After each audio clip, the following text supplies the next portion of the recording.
The Lost Sister. Synopsis. It was supposed to be the most important day of my life, my first shift. But instead of standing beside me like they always had, my alpha triplet adoptive brothers vanished. They weren't hurt. They weren't busy. They simply chose someone else. Amara, their long-lost biological sister, had returned. That day, everything changed. Theo, once the most loyal, left me alone in a rogue-infested forest. Maddox, my gentle protector, struck me across the face without a second thought. And Colton, the one who always saw reason, told me to get out. No explanation. No second chance. Only one reason: Amara. She played the part of the sweet, innocent sibling, until we were alone. Your parents died for them? So what? They're my brothers by blood. You're nothing. And when you're gone, they'll thank me. She was right. They believed her lies without hesitation. I walked away in silence, no fight, no goodbye, and vanished. They thought I'd return after a few days.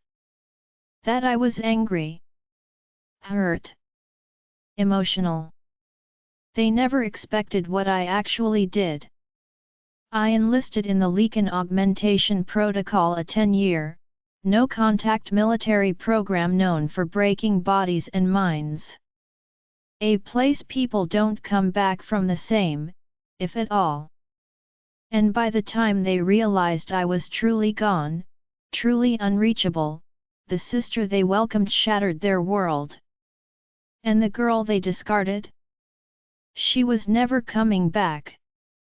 My alpha triplet adoptive brothers were absent from my first shift for the first time in history, as their long-lost birth sister Amara had returned. They even told me to leave and never return for his birth sister's sake.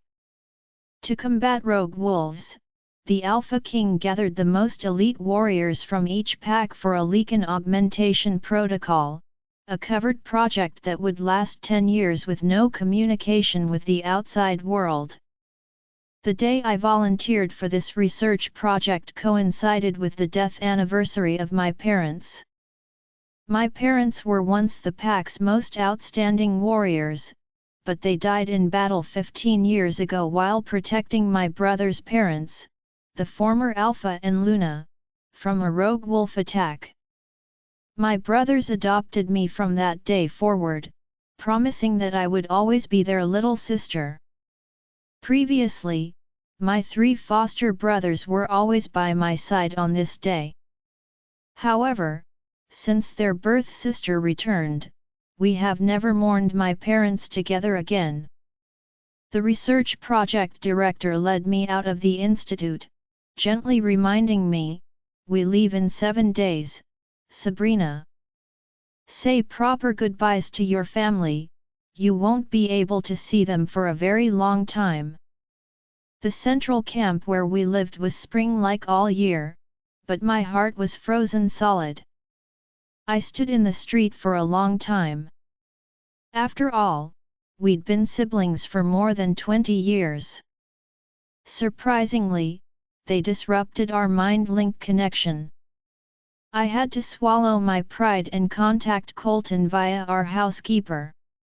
But when Colton heard my voice, he demanded impatiently, "Why can't you just get along with Amara?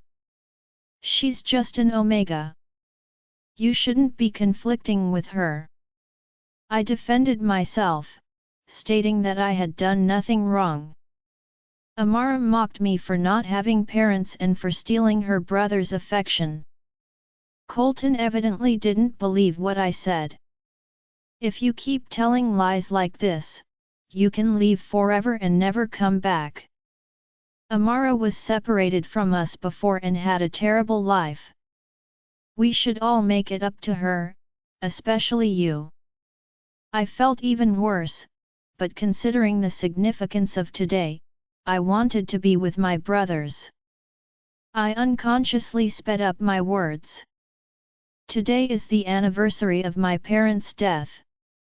Could you brothers accompany me to pay respects to them? We've always done it together before. I carefully included, I won't argue with Amara anymore. She can have whatever she wants. In the end, Amara was my brother's birth sister. His tone was cold and impatient. Thanks to you, Amara's eyes are swollen from crying. How dare you even mention her? I pretended not to hear his disgust. Please, just this one last time. Colton gave in, perhaps out of guilt for my parents or because he was moved by the desperation in my voice. I'd never begged like this before. I'd been arguing with the brothers for years after Amara arrived. Even during our most heated arguments, I refused to bow my head. But this time, perhaps after this goodbye, no one would know when we would meet again. The other end became silent. After a while, Amara's childish, soft voice broke the deadlock. Go ahead. After all, they were our parents' lifesavers. I immediately said, then I'll come pick you all up. I quickly ended the call after saying this because I was afraid they would refuse again. After I hung up the phone, the wind stung my eyes. I hurried to pick up my brothers. But when I arrived to meet them, Maddox forced me out of the car. Amara decided she wants to go too, and she doesn't want to be in the same car with you. Find your own way there. Before I could respond, I noticed Colton and Theo's cold stares. I finally agreed, and the four of them drove away, leaving me standing alone. The cemetery was far away, making it nearly impossible to arrange transportation on such short notice. I had no choice but to transform into a wolf and race down the winding mountain road to the Pax Heroes Cemetery. My wolf form was weaker than most because, on the night of my first shift, Theo abandoned me in a forest full of rogue wolves. The wounds I received during that fight had permanently weakened my wolf. I arrived at our destination, panting and exhausted, after 2 hours. Before I even got there, I could hear Amara's whining voice. Why is Sabrina so slow? Is she doing this on purpose? She knows I can't stand in the cold wind. She's not my real sister after all. She probably still resents me. Colton scolded me without waiting for an explanation. What took you so long? Amara, a delicate omega, has been waiting for you in this cold wind. What were you thinking? He walked over to Amara and gently draped his jacket around her shoulders. Maddox and Theo huddled around her. My chest tightened, and I choked back a cough. My wolf form was soaked in sweat, hunched over with hands on knees, and gasping for air. My face flushed red, and my legs trembled, barely supporting my weight. But no one seemed to care. Throughout my parents' memorial service, my brothers never asked if I was all right. My heart ached to see them so happy together as a family. Was our entire bond over these many years a lie? Amara was clearly having a good time. She spoke in a whiny tone. The other day, my classmates were all talking about skiing. I've never seen snow before. I heard you can see it in the Northern Territories in winter. When I grow up, I want to go to the Northern Territories to ski. Colton put her head back. Why wait until you grow up? It's not a big deal. We can go see it this year. Theo and Maddox shared a joke. Perfect timing. Once we finish the pack business by the end of the year, we'll have time to take you. Hearing their conversation made me feel worse. My parents' homeland was the Northern Territories. Despite the fact that I was born and raised in the Central Camp, following my parents' sacrifice, I had always wanted to visit their birthplace. They chatted excitedly for less than half an hour, and they had planned the entire trip. Amara cheered and threw herself into her brother's arms. After a moment, she appeared to remember I was still present. She tilted her head and asked me, "Sister, do you want to come with us?" Knowing that I was leaving soon, I decided to inform Colton, Maddox, and Theo. So I took the opportunity to say, "No thanks, in a few days, I have a mission to." Colton interrupted me impatiently, "If you have something to do, handle it yourself, there's no need to tell us." The words "I don't know when I'll be back" escaped my lips. Colton appeared to remember something and stared at me coldly. "The top-tier healing gem your parents left you, could you lend it to Amara for a few days? She's an Omega, and she's suffered so much since she was separated from us as a child. Her health is poor." The healer said only a top-tier healing gem might help. Before he could finish, I said quietly, "I can give it to her." Colton paused abruptly. He seemed to believe he had misheard. He stared at me for a long time, his eyes betraying his disbelief. "What?" After a moment of stunned silence, Colton furrowed his brows. He appeared uncertain about my quick agreement and wavered slightly. "Amara just came home, so she might not accept you right away. You should be more understanding with her. I know this gem is your parents' precious heirloom. Once Amara recovers, we'll definitely find a way to compensate you." I looked at them with seriousness. "It's fine. I'll agree to whatever she wants. I know she doesn't like me, and I can move out so she won't have to see me anymore. Her health is poor, and she needs care. Besides, I haven't been home much these past few years, so moving out makes sense." My voice came to a halt when I heard the abrupt sound. Colton's expression darkened. He probably assumed I was putting on an act. Amara called Colton's name from a short distance away, inviting him to come tell her a fairy tale. He immediately approached her, leaving me standing alone. I prepared to leave, my throat aching as I said, "I'm going now." No one replied. Colton, Maddox, and Theo were still very attentive to Amara. As I walked past Colton, I caught snippets of the story he was telling to comfort Amara, and so, Snow White was driven from her home. Suddenly, I remembered many years ago, when my parents were killed unexpectedly, leaving me alone. Colton had embraced me, his eyes red with tears. He trembled as he comforted me, using the same gentle voice, "You still have us. From now on, you're our real sister. As long as your brothers are here, Sabrina, you'll always have a home." Liar. For some reason, my nose became stung with tears.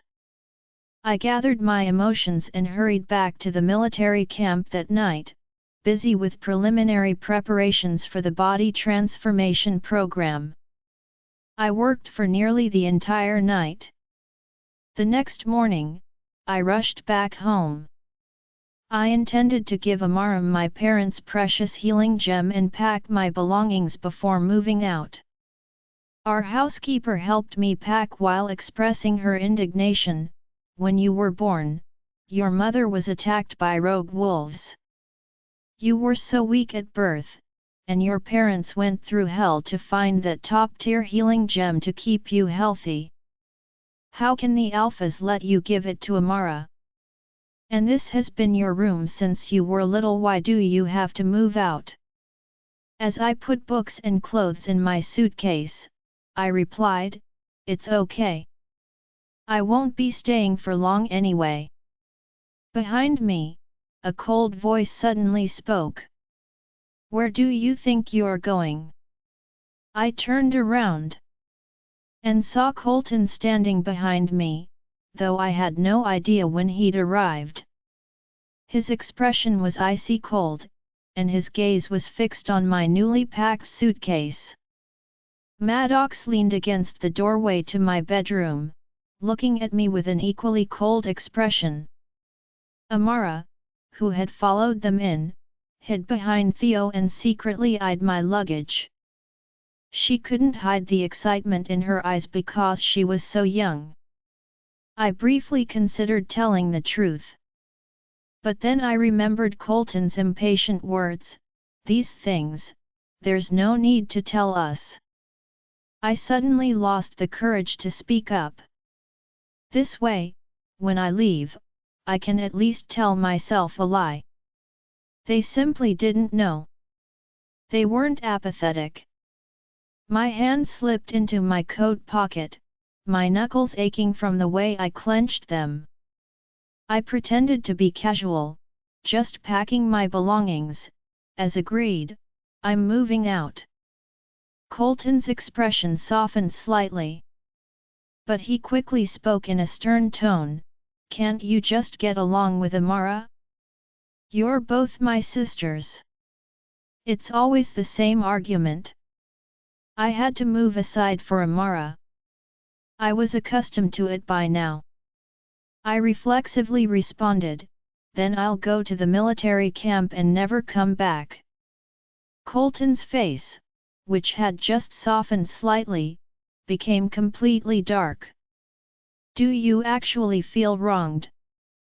I truly did not mean to provoke him. It's just that, with my departure, I didn't want them to be torn between Amara and me anymore. Amara put on an innocent face, this is your home, too, sister. I'm the newcomer, I should be the one leaving. I simply replied, don't worry, once I move out, I won't be back. Amara couldn't stop herself from smiling. When she realized her mistake, she quickly lowered her head in guilt.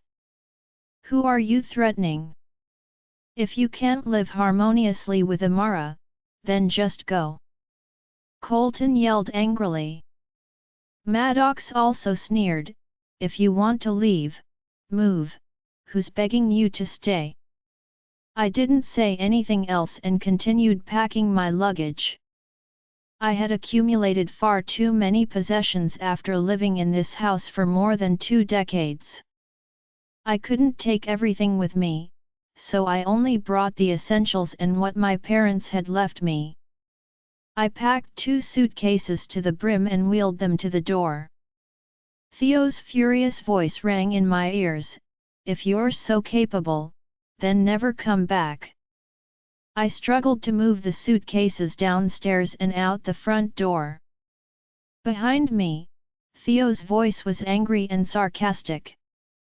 If it weren't for your parents saving our lives, I wouldn't have let Amara tolerate you for so long. Don't come crawling back home in 3 days because you can't handle it. I froze when I heard those cutting words. The servant Amara had bribed shoved me roughly out the door, causing me to stumble and fall hard to the ground. My foot slammed into the stone steps, sending a searing pain up my leg. A year ago, I was severely injured while saving Theo from a rogue wolf attack. My leg had been torn open, and the wounds were so deep that they had not fully healed despite my werewolf healing abilities. Colton's raised voice continued behind me, from now on, whoever dares to open the door for her can get out with her. I silently lifted myself off the ground, enduring the stabbing pain in my leg as I limped away one step at a time. I hadn't gone far when I heard Theo whisper to Amara behind me, "Amara, don't come outside. Stay in the house where it's safe." "But Sabrina left," Amara said with a calculated tremor in her voice. "Is it because I came back and stole the brother's affection? That's why she's leaving so determinedly? But I finally reunited with my brothers after so long, why can't she just let me have this?" "It's not your fault," Theo said immediately. "Sabrina is just too petty." "Then can we decorate the house in red?" "That's my favorite color," Amara asked sweetly. "Of course we can," Maddox and Colton said together as they followed Theo out. "And those paintings on the walls, can I replace them all?" Amara insisted, her voice growing bolder. "I hate those things so much. They're ugly and tasteless." Without hesitation, all three brothers agreed, their voices clear. Red was once the color we all despised the most because it reminded us of blood the day we lost our parents. Those decorations she deemed tasteless were ones I had carefully selected for our home. While my brothers were busy with packing and rarely came home, I spent countless hours attempting to create a warm, welcoming environment in the space we shared. The physical pain, combined with the emotional betrayal, made me dizzy. I struggled to stay upright, trying not to collapse, when a strong hand suddenly supported me. I looked up with effort, taking a moment to recognize Elias, the pack's most powerful warrior. He had also signed up for the secret enhancement mission. He took my luggage from me without saying anything and placed it in the trunk of his car. Colton laughed coldly behind me. "Is this your mate?" he sneered. "Are you planning to bond with him? Is that why you're leaving home, because you met some wild man from outside? We raised you since you were a child. Are we really less important than this stranger?" Elias looked at my miserable situation and angrily defended me. "What kind of brothers are they? Why do you still recognize them as such? Your parents sacrificed themselves to save them, and this is how they treat you. That Amara, she's not even. We're leaving in a few days anyway." In a state of panic, I abruptly interrupted him, "Master Elias." Elias finally went silent. He opened the car door and forced me inside. From the corner of my eye, I noticed Colton's face darken instantly. "Elias, what are you implying?" Elias scoffed at him. "What am I implying? In a few days, you'll know." My heart suddenly jumped into my throat. Colton stood frozen, as if stunned. When the car was about to leave, he rushed forward, attempting to open my door. Elias had already gotten inside and quickly locked the car. Through the window and rain curtain, I could only vaguely see Colton's lips forming the words, "Sabrina, get out of the car." His expression was furious, but it appeared to be mixed with other strange emotions. I didn't understand it. I only knew that by this point, my departure was probably of little importance to the Suttons. I closed my eyes and stopped looking at him. As the car drove away, the rearview mirror revealed Colton still standing there. "Elias didn't stop arguing. They took your healing gem and then threw you out in the pouring rain. I really don't understand why you came back to suffer this abuse." I turned my head to look out the window at the pouring rain. After a long silence, I said quietly, "They used to be very good to me." Elias did not believe it. He only met me after I joined the Leakin augmentation protocol, and he had never seen the Suttons treat me well. My eyes misted over, and I sincerely repeated, "Really? They used to be very good to me." My parents were rarely at home when I was growing up. They were the pack's elite warriors, constantly guarding the former Alpha family and accompanying the former Alpha and his mate on various conquest missions. They would frequently leave for a year or more at a time. So I grew up with the Alpha's triplet sons. Fearing I'd be lonely, Theo risked being scolded by the former Alpha to skip classes and keep me company. Knowing I was interested in healing arts, Maddox would go deep into the mist forest to find rare healing herbs for my experiments. When other pack children bullied me because my parents weren't present, Colton would stand in front of me as a shield, fighting off all of them. They would gather around me and promise, "We're family. We'll always spoil you like real brothers." When my parents were not present, they served as both brothers and father figures in my life for many years.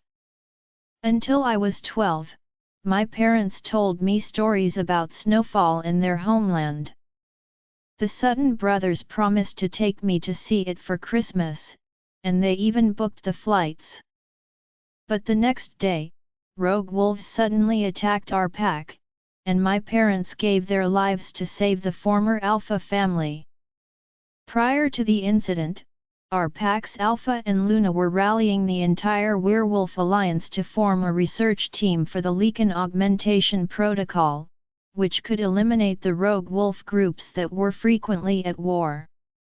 This was a very important mission. My parents remained vigilant in protecting the Alpha family, fearing that information leaks would incite vengeance from the rogue wolves. However, they were outnumbered when desperate rogue wolves launched a surprise attack on our pack. My parents died heroically while protecting the Sutton brothers. I never got to see my parents one last time. I still can't remember what their faces looked like. Amara went missing during the same attack and her whereabouts are unknown. The Sutton brothers used up all of the pack's resources searching for Amara before finding her in the neighboring Night Fang pack. Life has strange coincidences. 7 months after bringing 7-year-old Amara into the Sutton family, I traveled to Night Fang pack for a Wolf Alliance organized task. I accidentally overheard the Night Fang Alpha conversing with a subordinate Beta. I discovered that the original Amara died at the age of 3 in Night Fang pack due to a weak constitution. The Amara who had been sent to us was actually a spy carefully trained by the Night Fang pack. They intended to use her to disrupt the Alpha triplets and seize our pack's resources. When I got home, I discovered Amara had destroyed my belongings again. She had thrown my parents' medal, which included their photographs, into silver powder. Within seconds, the metal had completely corroded. Amara crouched down, as she had done countless times before, pretending to reach into the silver powder to retrieve it, prompting the Sutton brothers to rush over to stop her. I was infuriated. I yanked her away and, losing control of my emotions, yelled, "You're not even Amara. You're not the brother's real sister. Get out!" Maddox glared at me for the first time. Even Maddox, who is usually gentle and quiet, expressed disappointment. Theo snapped at me, "Sabrina, your arrogance and willfulness has gone too far. You can't speak to our sister like that." I told them everything I had heard. Then I noticed Amara's panicked expression. I reasoned that at the very least, an impostor should not continue to occupy my home and brothers, nor should he continue to destroy my belongings. But what I heard was Colton's angry voice. Sabrina, why can't you simply accept Amara? She's our real sister. Don't you feel guilty about making up these lies? Maddox replied sarcastically, I know you're worried Amara's return will take away our love and attention from you, but you can't question her identity like this. Theo went on, Amara has suffered so much while lost outside our pack, and now you're slandering her? I really misjudged you, Sabrina. After that, we never had a peaceful relationship again. Amara used her old tricks again a month ago, destroying a new gem I had recently created. I chased her to the staircase before losing control and slapping her. She deliberately fell down the stairs. When I tried to grab her, I fell down alongside her. My arm was injured, and I struggled to stand up. Before I could say anything, Colton slapped me in the face for the first time. Maddox, who was usually gentle and quiet, erupted in rage. Sabrina, did you do this on purpose? You know perfectly well Amara can't shift, yet you deliberately hurt her. If you can't live with us, then get out. They took Amara to the hospital and abandoned me, despite my injuries. They'd promised to take me to see the snow 10 years ago, and now they're taking Amara. I pulled myself out of these memories. Elias, driving beside me, handed me a tissue. I was stunned for a moment before noticing my eyes were already wet. When I agreed to participate in Alpha King's 10-year closed leak-in augmentation protocol, I thought I'd moved on. I now realize that recalling those memories still brought tears to my eyes. It's okay. People simply need more time to forget and let go. I returned to the military camp, settled into the dormitory, and continued to work on my body augmentation research. The following day, while packing with Elias, I ran into the Sutton brothers again. They were with Amara, most likely because she had suddenly decided to visit our pack's military camp. The Sutton brothers were now the pack alphas, with the potential to challenge for the next Alpha King position despite their youth. Their visit to the military camp was unsurprising. I pretended not to notice them and continued to organize my luggage. But Amara dragged them to sit near me. I occasionally heard the girl's giggling voice. Colton appeared uncomfortable and tried several times to stop her, but she kept talking. Maddox gently reminded her, "Behave yourself."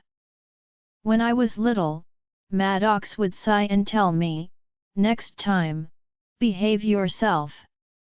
After packing everything, especially putting all of my parents' belongings in a box, I felt like I couldn't breathe and went outside for some water.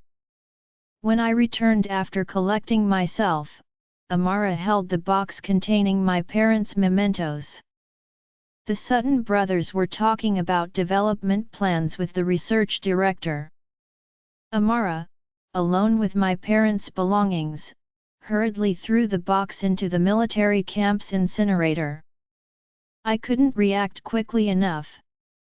I knocked her to the ground, but it was too late, the fire had already consumed my box. She immediately fell to the ground, screaming and crying aloud. Everyone at the military camp turned to look. I wasn't concerned about them. With trembling hands and fighting my primal fear, I attempted to save my parents' belongings from the incinerator. But everything was gone. The fire destroyed the growth journals my parents had prepared for me, their letters, and everything else related to my parents, leaving only ashes and debris. My head was buzzing. The Sutton brothers rushed over to the commotion and immediately demanded, without investigation. Sabrina, why did you push Amara? Maddox helped Amara to her feet, his expression irritated. More people gathered around. Elias dashed over when he heard the commotion. He looked at me, then at the nearby incinerator, and could tell what had happened by my expression. She destroyed your parents' mementos, he exclaimed. Theo's angry expression froze instantly. He came over and looked at me. After a long pause, he frowned. That's impossible. Amara wouldn't. Let's go, I interrupted, looking calmly at Elias. How strange. I should have been furious. I should have lost control like so many times before, yelling at Amara or even getting physical. Then, given the brothers' bias and indulgence towards Amara, I should have lost control and gotten into a heated argument with them. But at the moment, all I wanted to do was leave. I'd been arguing with them for 4 years. Throughout those 4 years, the outcome remained consistent. I did not want to argue anymore. After all, in a few days, I'd be gone. I walked out of the military camp, holding the ashes of my parents' belongings. Colton followed me. I heard his voice, detached as usual, but with a hint of discomfort. Amara went too far this time, but don't blame her. She's just jealous that you get to be with us while she was lost outside the pack. I ignored him, which caused him anxiety. Sabrina, what's going on with you lately? His voice seemed uneasy. But I did not turn around. I simply reached out and gently pushed his hand away. As I entered the lift, Maddox and Theo caught up and blocked my path. Amara is just young. She went too far this time, and she knows she was wrong. Don't hold a grudge against her. We'll make it up to you. I tugged at the corner of my mouth, feeling ridiculous. I reached out to press the lift's close button. The heart that had always refused to give up was finally becoming calm, resembling stagnant water without ripples. It appeared that I no longer felt sad. As the lift doors closed, I said quietly, "It's fine. Don't worry about it." Theo desperately reached out, probably hoping to stop the closing doors, but it was too late. In my last look, I thought I saw panic and helplessness in their eyes. A fleeting image before the lift doors closed completely. It was probably just my imagination. The next day, after leaving the military camp, I checked my luggage one last time. As a farewell, I took a few labmates out to lunch around noon. Maddox unexpectedly called me as I was leaving the restaurant. I responded, but he remained silent for a long time. I thought he had called by accident. As I was about to hang up, he finally asked, "When are you coming home?" I was stunned. I couldn't help wondering if he had intended to call Amara. But I still replied, "The military camp has been extremely busy lately, so I will not be returning." Maddox refused to let it go. "What about tonight?" I wasn't sure what he was getting at. But I still came up with an excuse. "I have plans with classmates tonight." There was another prolonged silence. After a while, he awkwardly announced, "Today is Christmas." I was momentarily speechless. Since we all lost our parents, we'd spent every Christmas together. Colton was always preoccupied with pack affairs, Maddox with training warriors for the pack, and Theo with a carefree personality, none of them were particularly concerned with ceremony. I was the only one who planned gifts ahead of time and made time to spend with them each year. But, this year, I'd truly forgotten. I wasn't sure what to say. After much thought, all I could say was, sorry. A highly formal and polite word. There was another long silence. Maddox spoke again, his voice hoarse, "Come home for dinner. We've all made time to come back. All of us together." I did not really want to go. He kept going. Amara was taken by the healer for a physical examination. She won't be home tonight. The cold wind in the street stung my face. Finally, I responded, okay. This time, it would truly be our last meal together. When I got home, Maddox was cooking in the kitchen. Theo was preparing Christmas presents. In the early evening, Colton stood at the front yard's iron gate, waiting for me. As I approached, he gave me an awkward greeting. I really had nothing to say to him anymore.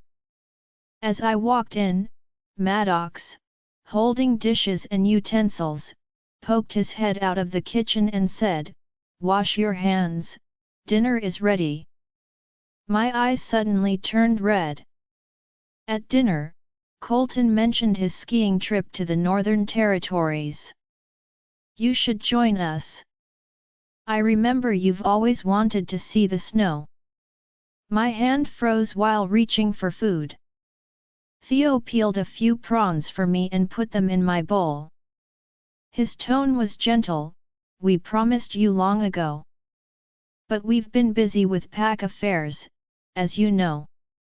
I lowered my head, tears nearly falling. They remembered even after so many years had passed. I spoke in hushed tones, "Our military camp is visiting another pack this Saturday, I probably won't make it back in time." Theo continued to peel prawns for me, the oil staining his fair, slender fingers. He responded, "Then we'll go before Saturday and come back early. It won't affect your work." I wanted to refuse, but the words stayed in my throat. In the end, it appeared that there was still some hope that I could not dispel. After so many years, I would never forget that promise. I didn't really want to travel to the Northern Territories or see snow. That would only make me think of my parents and how alone I was now. I just miss our happy life together with the Sutton brothers. Theo continued speaking to me, "Sabrina, we'll always be your brothers." I didn't know what to say and remained silent for the remainder of the gathering. Finally, Colton asked, "Are you staying at home tonight?" I declined, but I didn't say, "I won't be coming back to stay anymore." Unsurprisingly, Maddox called the following morning. His tone was reserved, "Amara doesn't want to go to the Northern Territories with you, and you're busy with the lab work anyway." Maddox's voice continued, unusually apologetic, "After you finish your work and come back, early next year, the three of us will take you there separately." I softly responded, "Hmm." Maddox remained silent for a moment before asking, "Sabrina, are you doing okay lately?" What an odd question. I suddenly heard Amara's startled cry in the background. Then came Colton's worried voice, "I told you not to go into the kitchen. Let me see where you got burned." The call was quickly terminated. I listened to the beep beep beep sound, and then my phone screen went dark. Everything returned to silence. Elias stood beside me and embraced me sympathetically.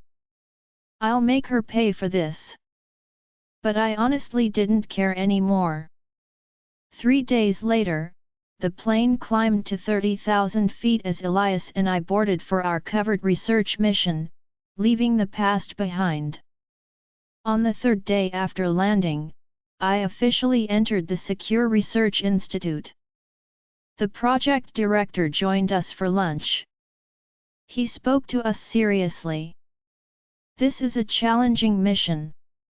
You won't see your family for 10, maybe even 20 years. If there's anyone you can't bear to leave behind, make one last phone call." People around me began pulling out their phones and dialing, occasionally accompanied by suppressed sobbing. I sat silently for a long time. Finally, I placed the call. But it was Amara's cheerful voice that responded, "Sister, do you need something?" My voice was hoarse. "Where are they?" Amara chirped, "You mean the brothers? They asked me to answer the phone. They're assisting me in preparing ski equipment. If you have anything to say, please tell me." I heard Colton's raised voice in the background, "Turn off your phone and come here." Amara smiled as she spoke. Pretending to be innocent, but unable to conceal her provocation and arrogance due to her youth. "What do you need, sister? I can pass it along to you." My heart gradually calmed, and I felt free of any lingering attachments. I replied flatly, "Nothing." I hung up. After everyone had finished their calls and eaten lunch, we entered the research institute. A single door separated us from the outside world. I took out my SIM card, broke it in half, and threw it away. I stepped through the door, not looking back. After only a week in the Northern Territories, Colton proposed returning to the Central Camp. But as the full moon festival approached, Amara insisted on staying until after the festival, claiming there would be special celebrations that day. Colton was preparing to refuse instinctively. Although pack affairs had slowed as the full moon festival approached, he wasn't as busy now. However, for reasons he couldn't pinpoint, this trip to the north felt incomplete.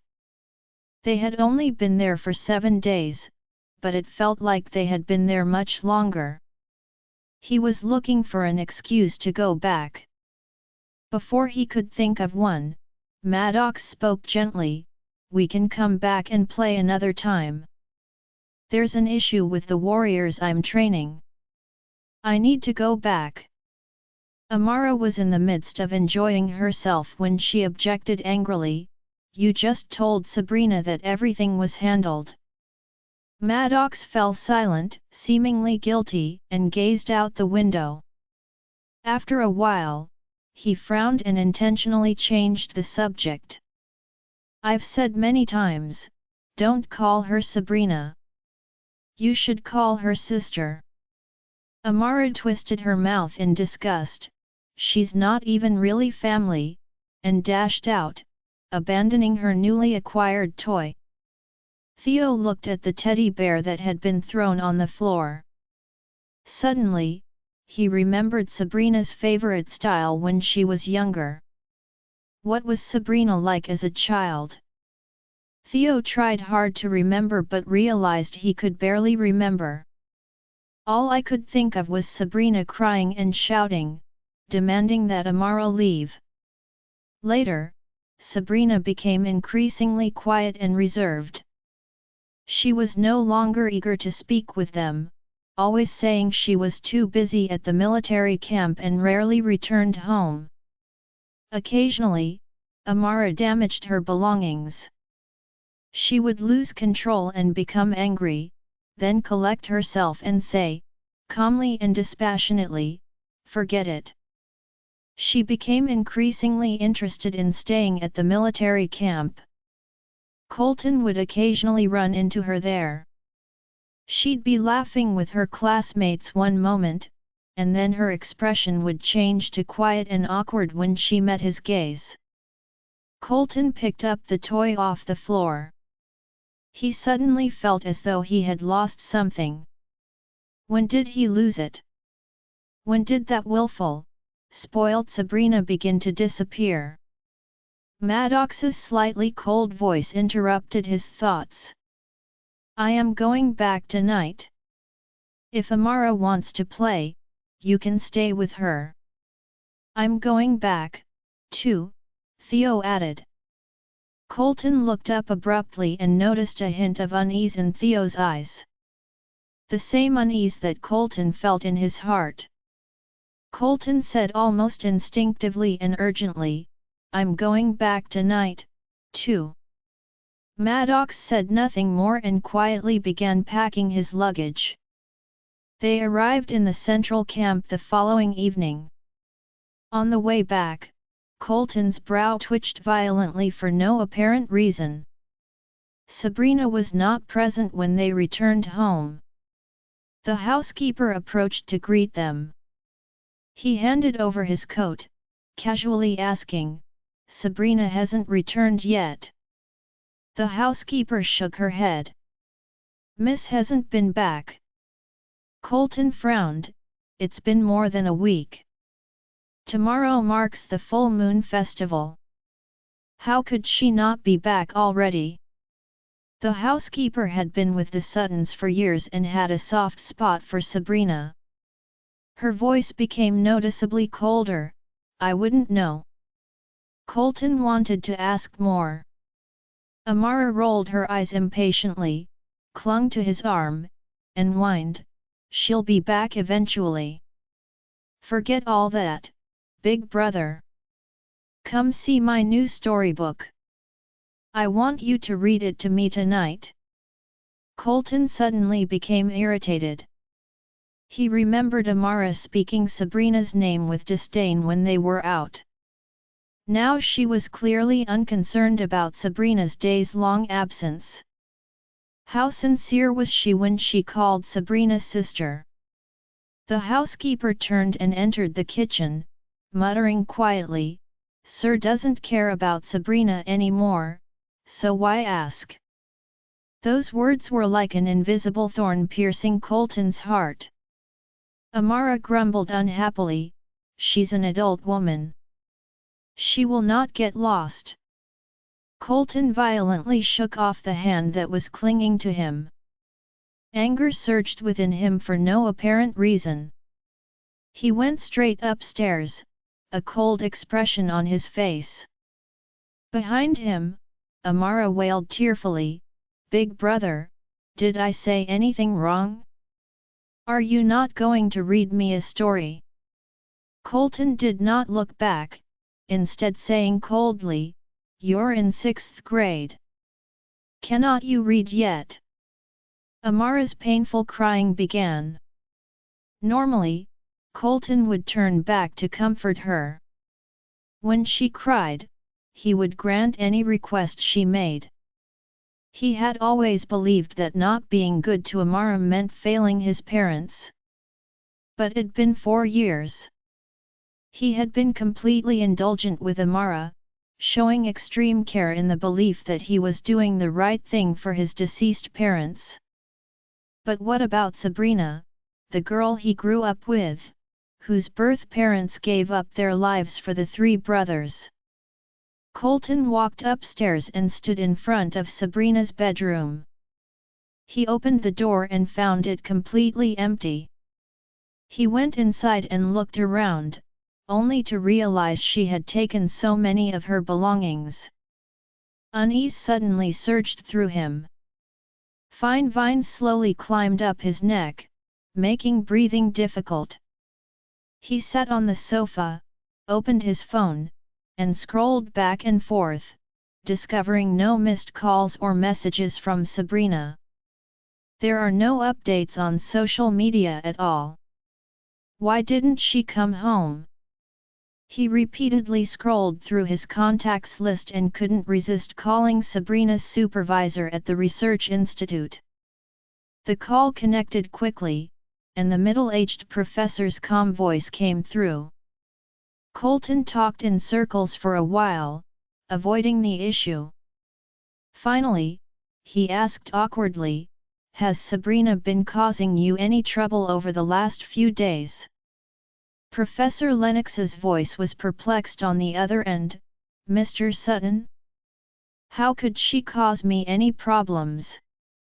For some reason, Colton's temple started to throb. "Didn't she accompany you to another pack on business? She hasn't returned yet, right?" There was a long silence on the other end before the voice lowered, filled with unmistakable sorrow. "Mr. Sutton, what type of joke is this?" "Yes, I escorted Sabrina there, but how could she possibly come back with me?" The phone in Colton's hand slipped and dropped to the floor. The call duration displayed on the screen continued to tick upward. The bedroom fell into complete silence.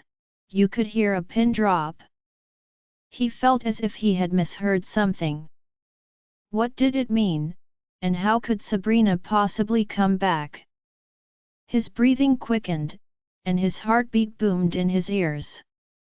It was as if a string in his mind had been suddenly stretched to its limit, ready to snap at any time. Colton's mind went blank for a while before he answered the phone.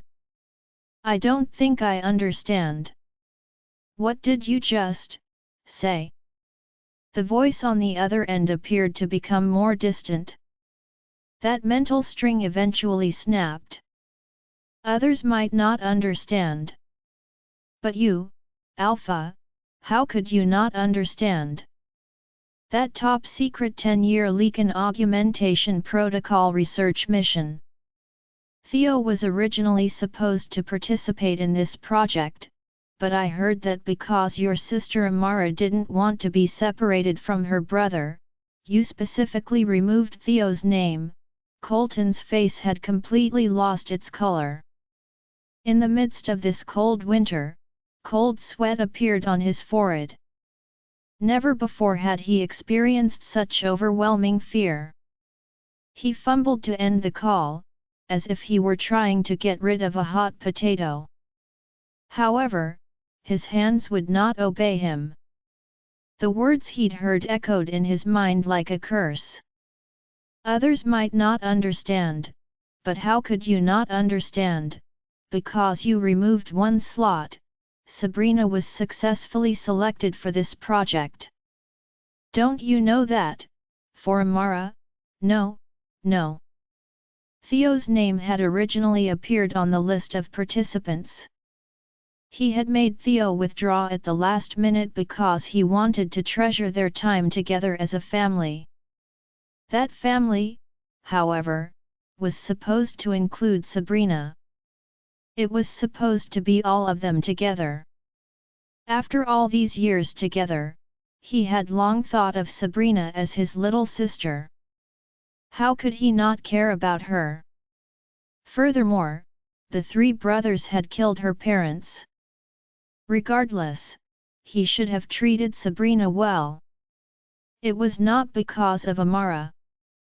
How could this be because of Amara? Sabrina really thought he did it for Amara? Was this why she decided to apply for the mission? How could that be possible, or happen? Large drops of cold sweat dripped from his forehead. His body felt like it was being scorched by fire while also falling into an icy abyss.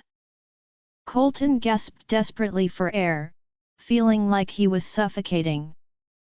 "It's impossible." The director's voice was perplexed on the other end. "Alpha, you couldn't have not known. Sabrina called you one last time before entering the research institute." In the midst of overwhelming fear, despair, and bewilderment, Colton forcibly pulled back a thread of reason. He immediately objected. "No, she didn't contact me." That's right, after more than 2 decades as siblings. Even if they had grown apart, and she harbored many resentments. She would have said goodbye to him long before a 10-year research project came to an end. So she must not have joined. The director stated unequivocally, "That is impossible. When I got up from the table, I saw her dial your number. It was last Saturday, around noon." Colton was about to deny it again. He suddenly remembered something. Last Saturday, about noon. At that time, he'd just taken Amara skiing. Amara insisted on taking numerous photos and then playing until nearly dawn before returning to the hotel. Amara took his phone on the way back and told him she wanted to look at the photos. She walked while browsing and eventually fell behind him. Colton paused and turned to see her holding the phone to her ear. She was probably listening to audio from a video they had shot. He impatiently called out to her, "Turn off the phone and come here." A terrible premonition washed over him like a tidal wave, immediately drowning his senses. So, at that point, was Amara really looking at photos and videos?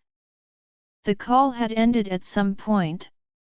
The bedroom door he had closed was suddenly pushed open violently. Colton looked up sharply, hoping for the first time that Sabrina had returned. Coming back late from the military camp was nothing new. It didn't matter if she ignored him, gave him the cold shoulder, or caused trouble. He could forgive her for attempting to drive Amara away previously.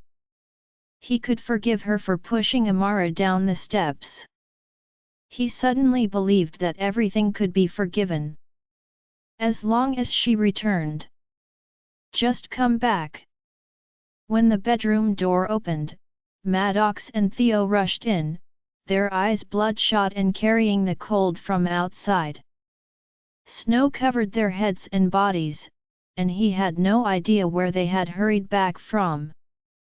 They had taken a taxi directly from the central camp to return home, rather than with Colton and Amara.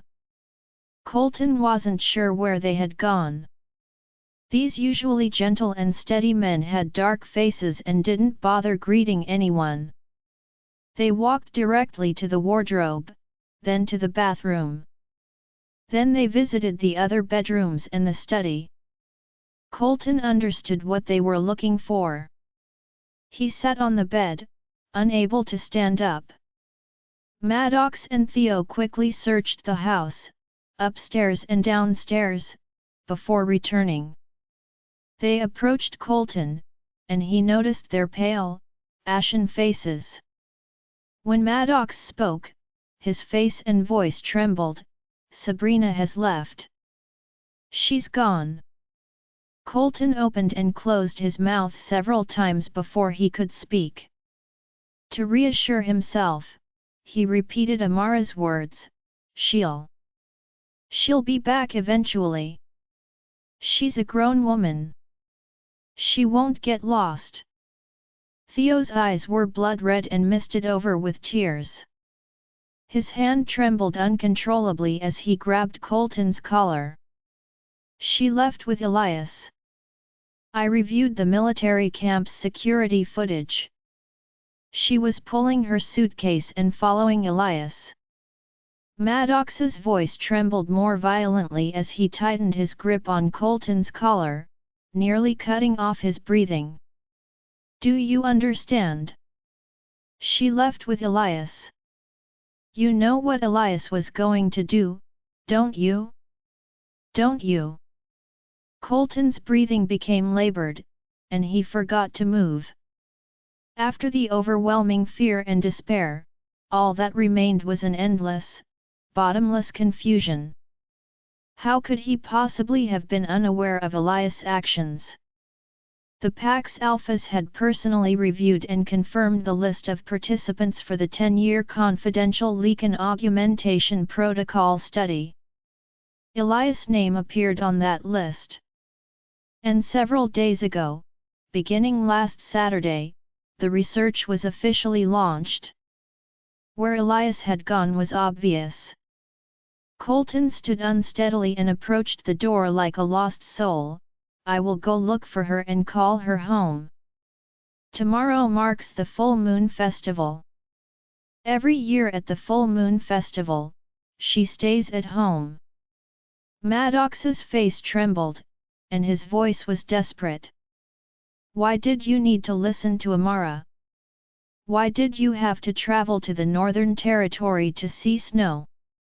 We had promised to take Sabrina along. If we would have gone, perhaps she wouldn't have wanted to leave. Colton did not respond. As he approached the bedroom door, Theo's anguished cry echoed behind him, "Quit pretending." Colton, when was the last time you cared about Sabrina? Colton paused in his tracks. He felt his movements becoming increasingly sluggish, and it took him some time to turn around and look at Theo with vacant eyes. What about you? Did you mind? Theo's face froze with anger and grief in an instant. He crouched down slowly, covering his face and shaking his shoulders. They were all the same. There were no innocents, and no one could escape blame. Colton forgot to put on his coat when he left home to find the military camp director. The director's voice was helpless. It's not because I don't want to tell you. For this confidential research, apart from those who participate, no one else will be aware of the specific location and status of the research. I only accompanied Sabrina and the others to South City and shared a final meal with them. After they left for the research institute, I lost the right to follow. The exact location of the research institute, in all likelihood, isn't even in South City. Colton spoke in a daze. There has to be a way. I'll think of something. Think of something. I must be able to find her. The director sighed softly. Pardon my bluntness. The Leakin augmentation protocol research is critical because rogue wolves frequently attack different packs, resulting in massive casualties. Security cannot be compromised, as this would allow rogue wolves to strike.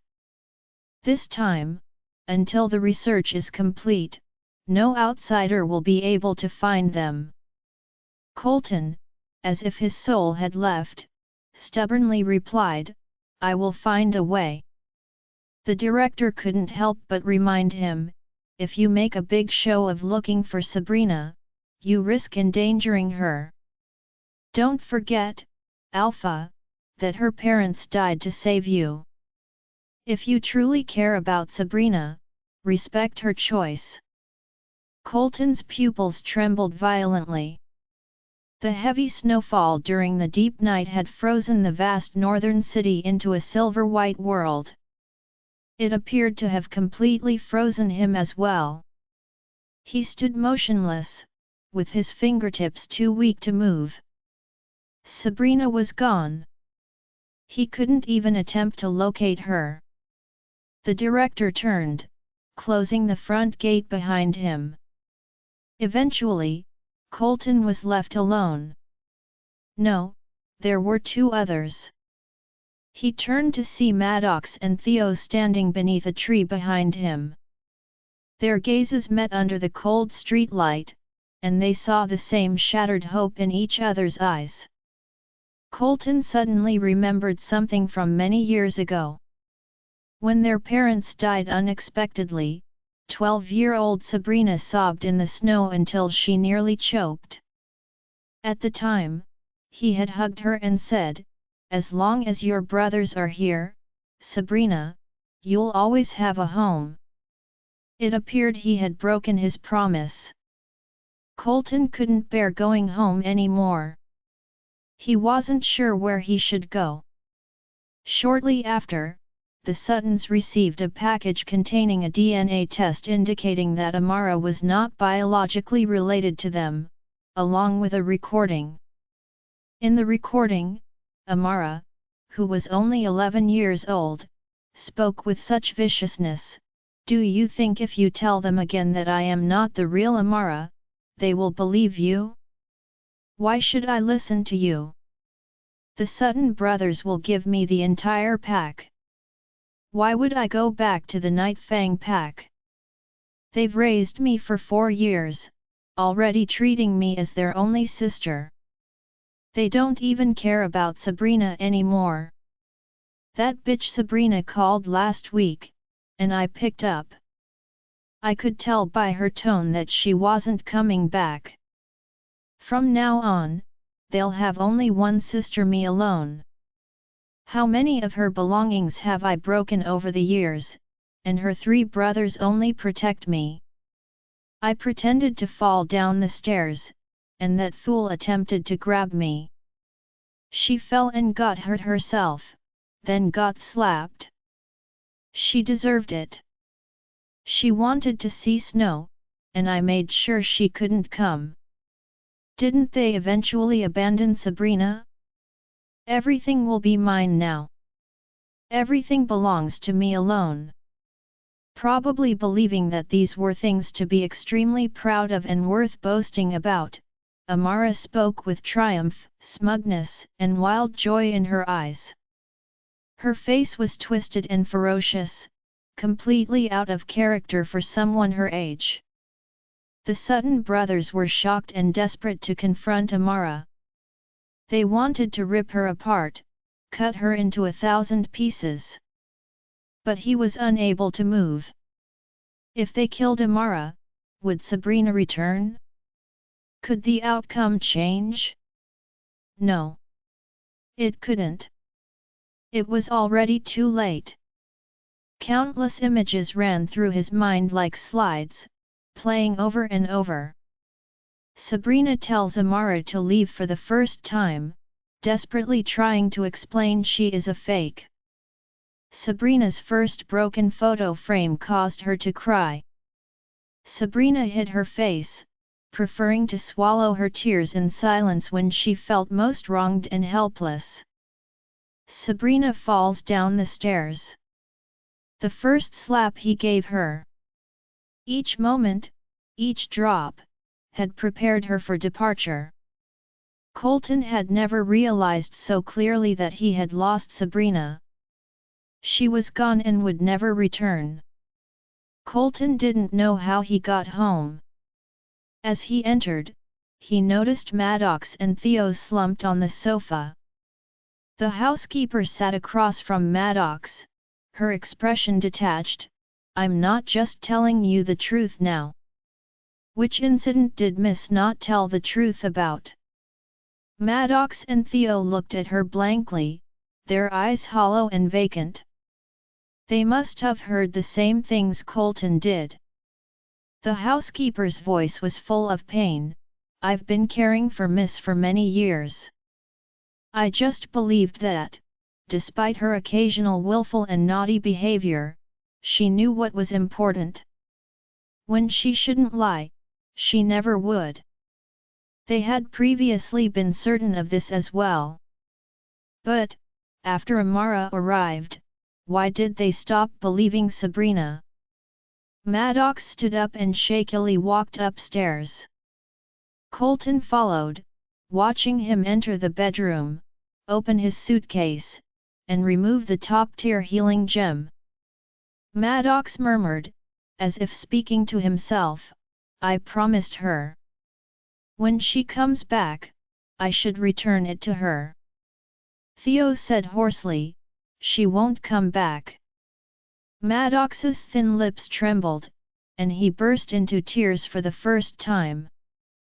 Tears fell silently onto the healing gem, and his voice trembled until it was barely audible. Yes, she won't come back. I left the research institute 12 years later. The Leakin augmentation protocol development was a complete success, with many beta-level warriors putting down the rogue wolves who had waged war so recklessly. That day, I attended the release conference alongside my fellow researchers and mentors. Many werewolves arrived at the venue voluntarily, emotional and teary with gratitude. That day also marked the anniversary of my parents' sacrifice. Now, my efforts could help to end wars and bring peace. Perhaps in the underworld, my parents can finally rest in peace? I accepted the werewolves' flowers as well as the swarming reporters' interviews. In the crowded scene, my gaze was met by a familiar pair of eyes. Across the crowd, I saw Colton in the distance, accompanied by Maddox and Theo.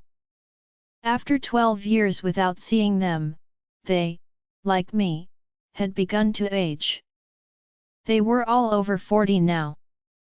Maddox had fine lines around his eyes, and Theo's face showed weariness and the passage of time. And Colton, despite being only 42, was already having difficulty walking.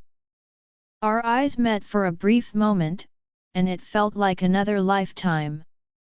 My eldest brother skipped class to attend my parent-teacher conferences, my second brother stood on a stool to cook stir-fries and stews for me, and my third brother accompanied me while I played. And there's the mischievous, playful young Sabrina. We had all started to grow old. They tugged at the corners of their mouths, wanting to smile at me but seeming on the verge of tears. They stared at me intently from a distance after not seeing each other for 12 years. But, in the end, they did not take a single step forward. I returned their smile, and my heart was filled with calm. Even after 12 years, the grievances and hatred remained. Instead, they had truly helped me let go. As the conference concluded, I left with my fellow researchers and mentors. Behind me, a hoarse and urgent voice rang out, "SAB, how long had it been since my brothers called me SAB?" I couldn't recall. The people with me noticed the situation and left first. Elias gently patted my shoulder, "Sabrina, I'll wait for you outside." I nodded. Turning around, I noticed Colton, Maddox, and Theo hastily approaching me. They stopped when they were about 2 steps away, as if they were afraid to get any closer. I looked at them, followed by a long pause. Until Theo spoke hoarsely, "Have you been okay all these years?" I replied gently, "I've been doing quite well." Maddox struggled to control himself, his eyes revealing immense pain and regret. "We now have complete information about Amara. Sabrina, your brothers, we're sorry." My heart was no longer filled with emotional ripples.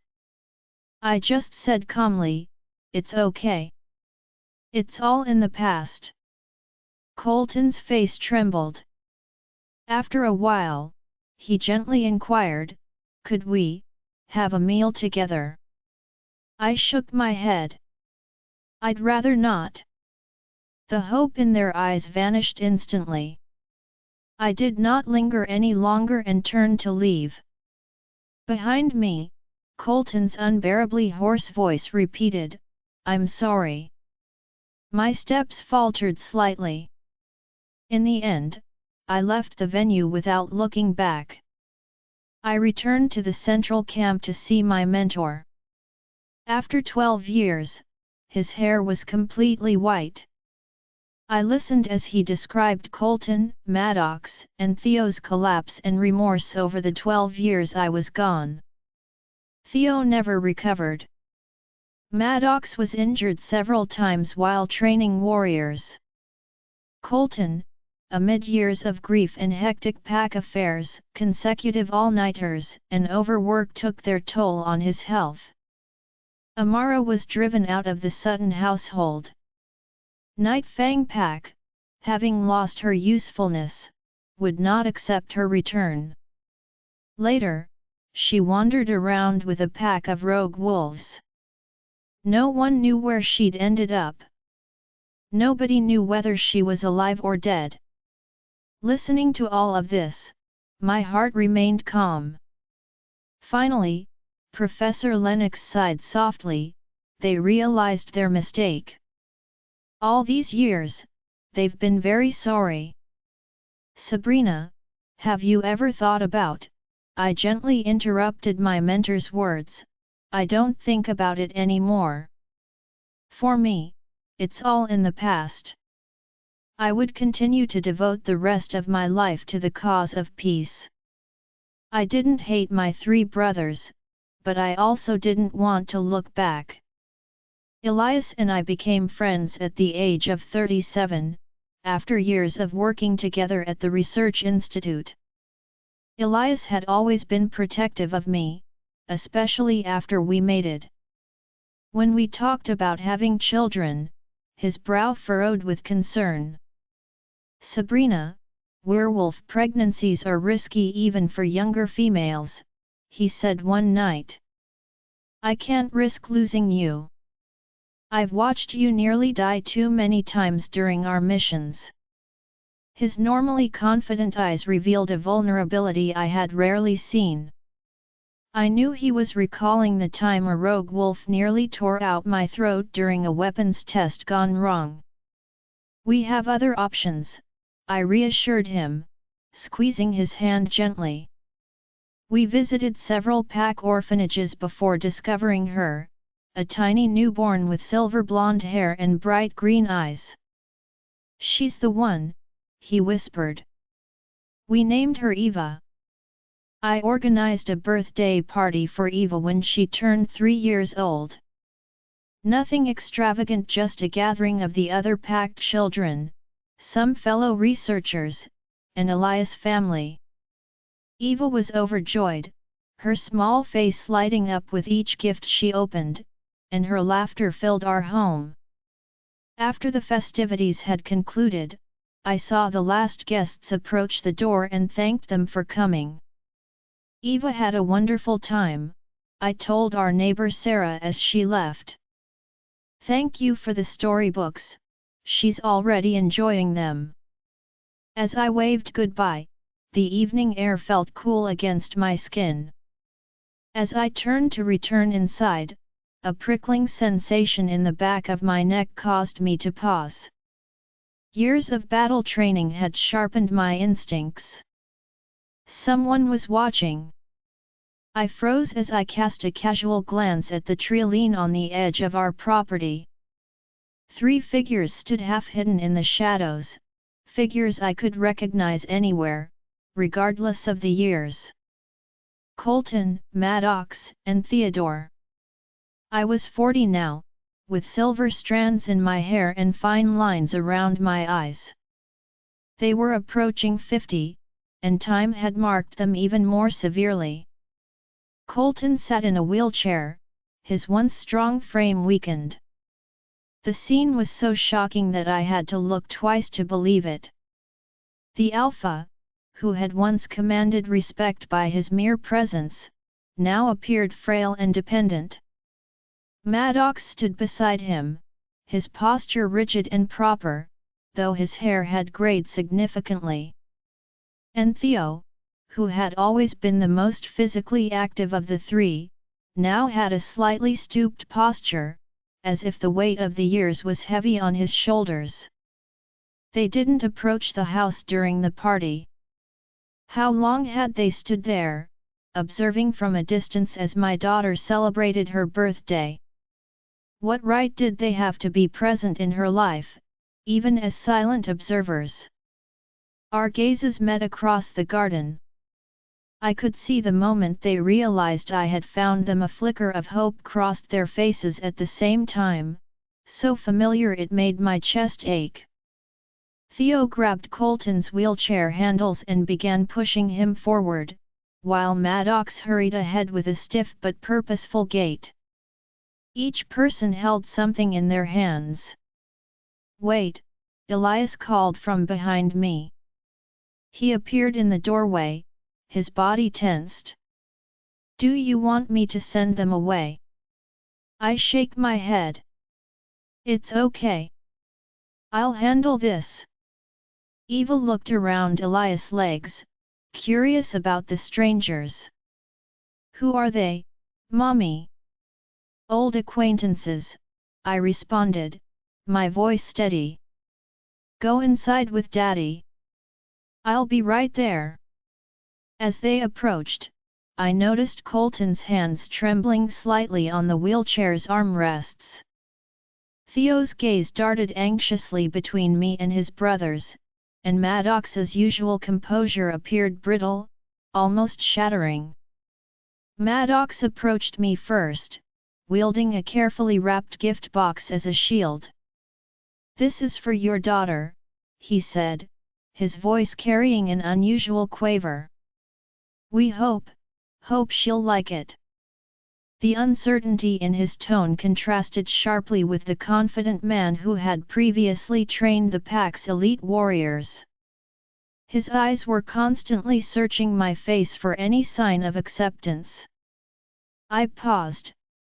Part of me wanted to refuse, telling them they had no right to give my child gifts. But another part of me felt compelled to reach out, perhaps because I remembered what it was like to be loved by these men. Thank you, I said in a neutral tone as I accepted the box. Maddox's face showed palpable relief. Colton, who had arrived now, looked up from his wheelchair, his eyes brightening. He quickly held out a bouquet of wild flowers, the same type that had grown near our childhood home. After all this time, he said, his voice raspier than I remembered, we still wanted to congratulate you. I wasn't sure if he meant congratulations on my daughter, my mating with Elias, or my professional accomplishments. Maybe all of them. Years of missed milestones rolled into a single gesture. Thank you, I said, taking the flowers. Their familiar scent evoked an unwelcome sense of nostalgia. Theo stood slightly behind Colton's wheelchair, fidgeting with a gift bag. Unlike his brothers, he appeared unable to meet my gaze directly. With visibly trembling hands, he reached into the bag and pulled out several sparkling healing gems of premium quality, which were becoming increasingly rare, as well as a bright red hand-knitted scarf. I'm sorry, he muttered, staring at the floor. We've owed you for so long. The sight of the red scarf struck me with unexpected force. Suddenly, I was 12 again, watching Maddox bent over by the window in the dim light, his fingers awkwardly working the knitting needle. I mentioned once that a girl in my class had a scarf made by her mother. My own mother was too preoccupied with pack defense to do such things, and Colton and Theo lacked the patience for delicate tasks. But Maddox had secretly learned to knit specifically for me. He had pricked his fingers numerous times and cursed under his breath when he dropped stitches, but he persisted until he could present me with a simple red scarf. That scarf had been more than warm wool. It was proof that someone had noticed what was important to me, what made me feel normal in the midst of extraordinary and difficult circumstances. And now for another red scarf. As if years of abandonment and betrayal could be wiped away with yarn. Still, I smiled faintly and accepted their final offering. My arms were now filled with flowers, a gift box, gems, and a scarf. This encounter's emotional burden far outweighed its physical weight. We should go, Maddox finally said, breaking the awkward silence. We did not mean to interrupt your daughter's celebration. Colton nodded, his eyes still fixed on my face, as if memorizing it. She looks like you, he said softly. Your daughter. She carries your spirit. Theo began turning Colton's wheelchair around. Goodbye, Sab. They left slowly, Colton's wheelchair leaving faint tracks in the dewy grass, and I stood motionless until they reached the edge of our property. When I got back inside, I went straight to the front door, bent down, and placed everything they had given me outside on the doorstep. Elias watched me silently, understanding in his eyes. Eva had already returned to playing with her new toys, unaware of the significance of what had just happened. "They've never given me so many gifts at once," I quietly said. "Not even when we were children." "Do you want me to put those where?" Elias asked, nodding towards the items I'd set outside. I shook my head.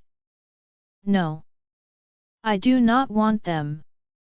As I straightened up, I noticed that Colton, Maddox, and Theo had stopped walking and turned back towards the house.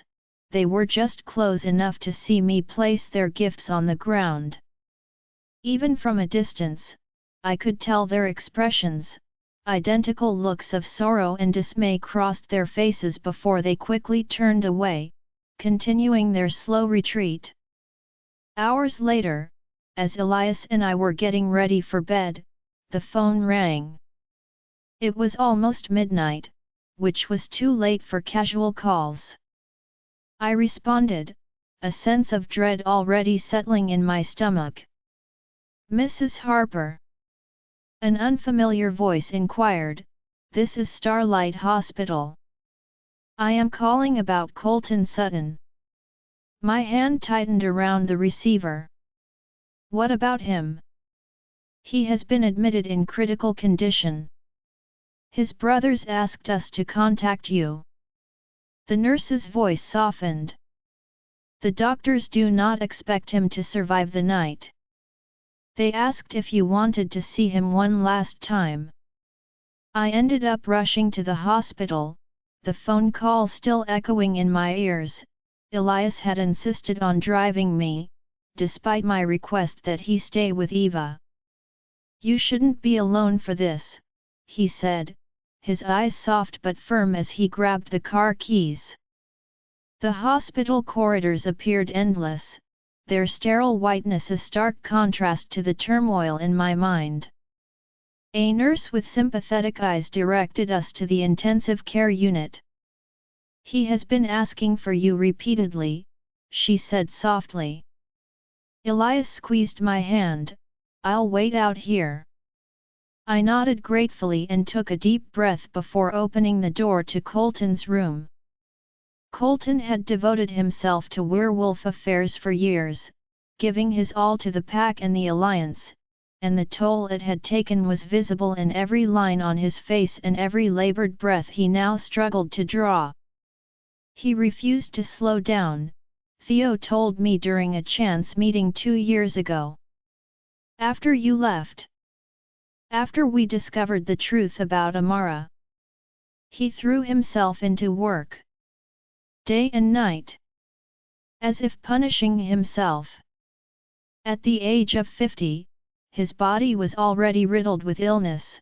Doctors had mentioned multiple organ failure, accelerated by years of neglecting his health and the strain of his alpha powers constantly healing injuries that should have required him to rest.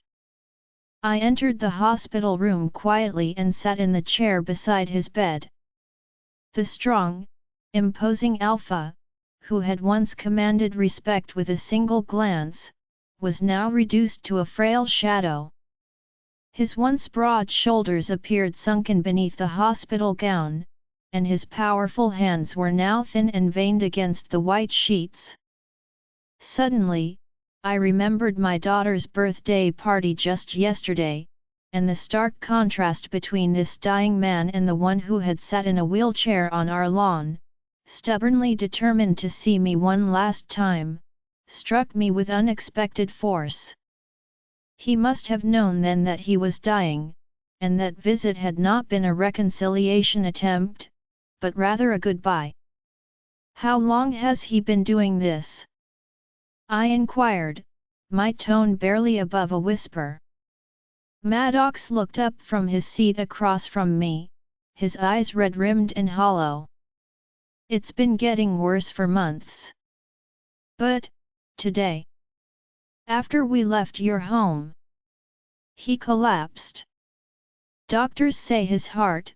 His voice broke, unable to continue, and Theo placed his hand on Maddox's shoulder, his fingers trembling with grief. These men approaching 50, once the most powerful alphas in the territory, now covered their faces, weeping uncontrollably like children. The sight was so out of place with my memories of them that I felt disoriented for a moment. He never forgave himself, Theo explained, his voice cracking. None of us did. But, Colton. He carried it the hardest. I looked at Colton, tubes inserted all over his body, the monitoring equipment beeping rhythmically in the background. The machines appeared to be the only thing keeping him connected to this world. His mouth and nose were covered with an oxygen mask, which fogged slightly with each shallow breath. As I watched, his eyelids fluttered and then opened, and I recognized the familiar blue eyes that had once looked at me with affection, then distrust, and finally regret. He struggled to move, his hand reaching weakly for the mask. A nurse rushed forward, gently adjusting it so he could try to speak, but warned, just for a moment, Alpha. Your oxygen levels are critical. I leaned in closer, but I couldn't hear his voice over the medical equipment.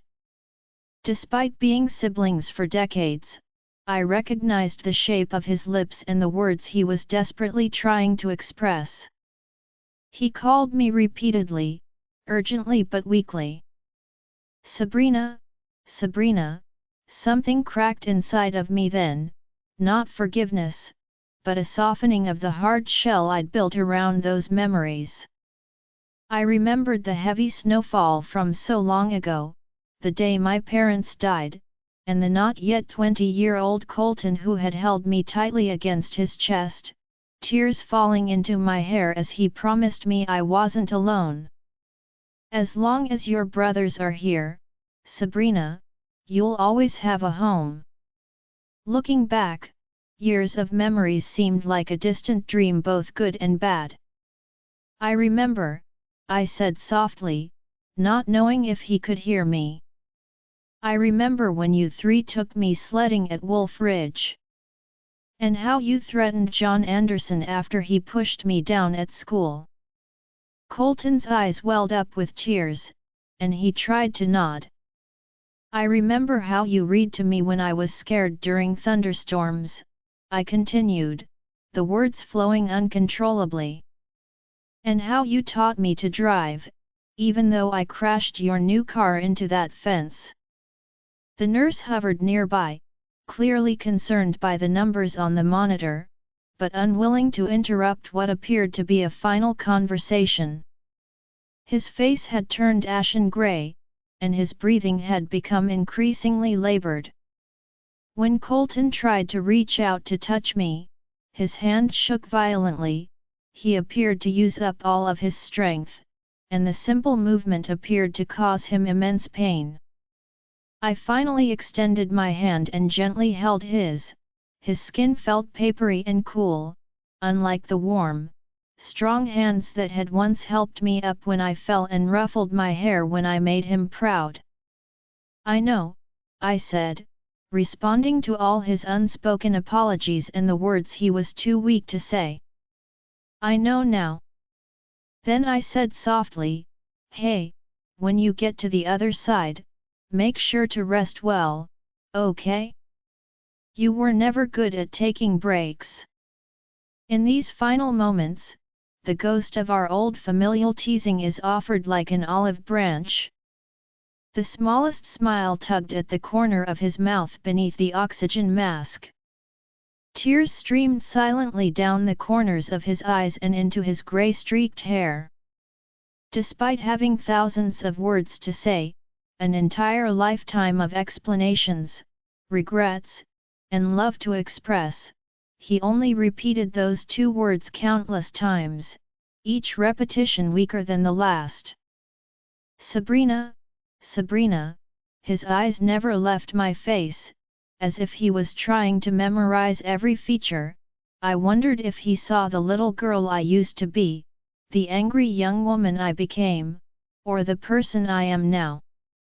I watched as he closed his eyes for the final time, his hand becoming slack in mine.